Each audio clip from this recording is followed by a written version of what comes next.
자, 여기서부터 볼게요. 잘 드셔야 돼요. 자, 책 보시면 비교 표준지 공시지가에 선택해 가지고 자, 첫 번째 비교 표준지인데 뭐부터 나오냐면 적용 공시지가부터 나와요.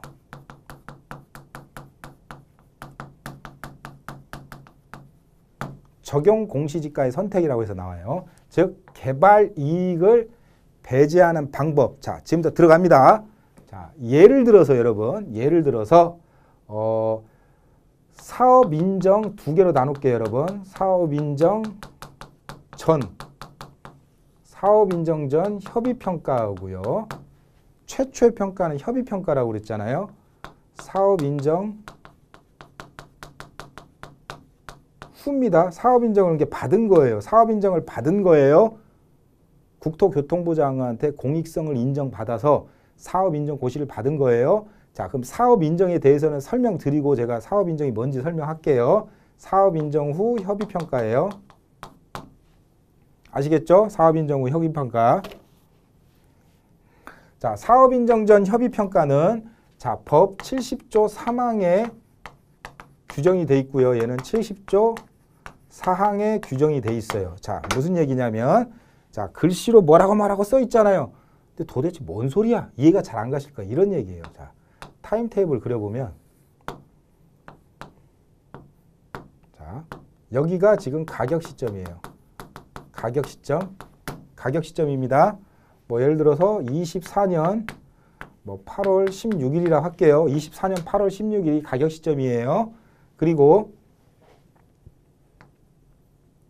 이때 뭐가 일어났냐면 요때 23년 11월 10일 날 이때 공익사업을 한다는 사업인정을 전이니까 사업인정이 없는 거예요. 즉 보상계획을 공고했어요. 보상계획 공고만 있었어요. 자, 이때 보상할게요 라고 계획이 공고가 됐어요. 공고가 되고 감정평가가 이때 의뢰가 됐어요. 요때 평가 의뢰가 됐어요. 요때 평가 의뢰가 됐어요. 뭐 24년 6월 10일 날 할까요? 6월 10일 날 평가 의뢰가 됐습니다. 그러면 24년 6월 10일 날 평가 의뢰가 됐으니 자, 이거는 저기 조금 있다가 똑같이 그 밑으로 다시 쓸게요. 24년 6월 10일 날 평가 의뢰가 됐으니 일반 평가의 경우는 어때요? 6월 10일 날 평가 의뢰가 됐으니 24년에 딱 봤더니 공시지가가 공시가 돼 있잖아요. 그죠? 그럼 24년도 거를 쓰는 게 맞죠? 그렇지 않습니까? 맞죠?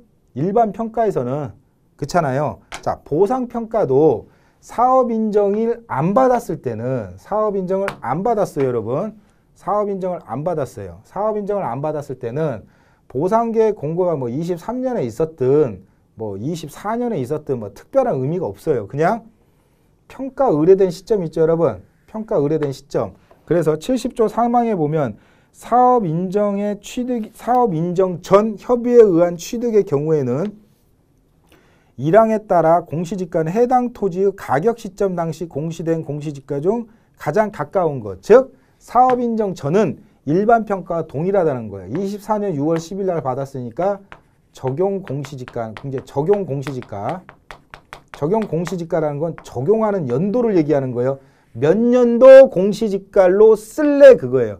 표준지는 이거 있으면 여기서 뭘 선정할 거 아니에요. 그럼 그 선정된 표준지가 공시지가가 23년, 22년, 24년 이렇게 공시가 돼 있잖아요. 그럼 몇 년도 거 쓸래 그거예요. 즉 몇 년도 거 쓰는 거예요? 24년도 거를 쓰면 돼요. 왜? 사업 인정을 안 받았기 때문에 그냥 이건 그냥 보상계획 공고 의미 없고요. 자, 그러면 만약에 사업 인정 후입니다. 이제 사업 인정 후 협의평가예요. 협의평가. 자, 70조 4항이라고 그랬죠. 70조 4항. 자, 70조 4항인데 자, 요때 사업인정이 있었어요.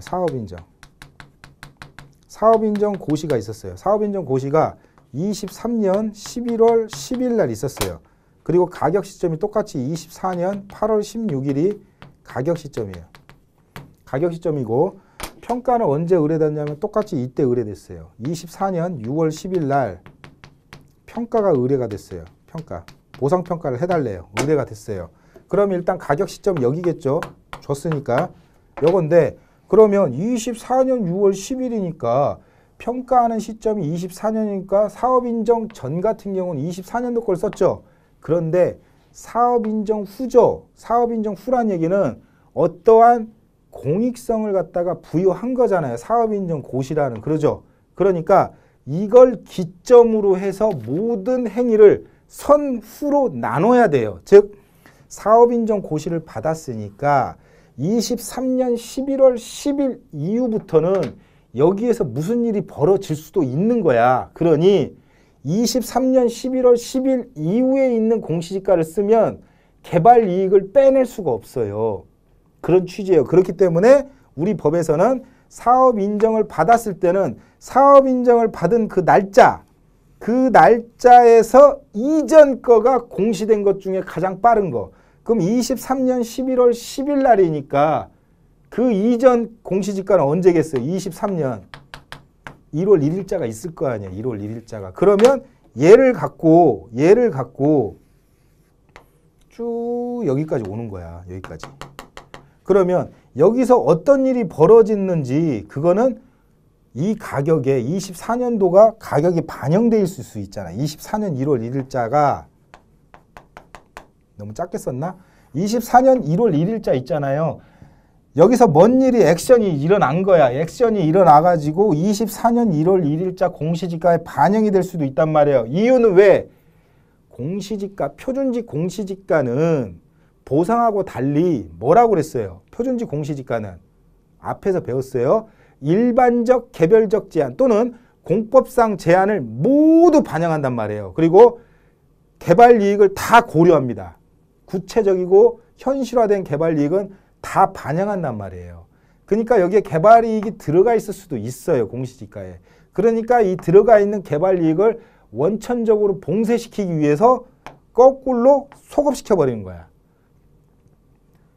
가격 시점이 24년 8월 16일이면 이때 최근에 공시된 거는 24년 1월 1일 걸 써야 되는데 혹시 모르게 여기에 이 사업인정 고시로 인해서 표준직 공시지가가 올라갈 수도 있다.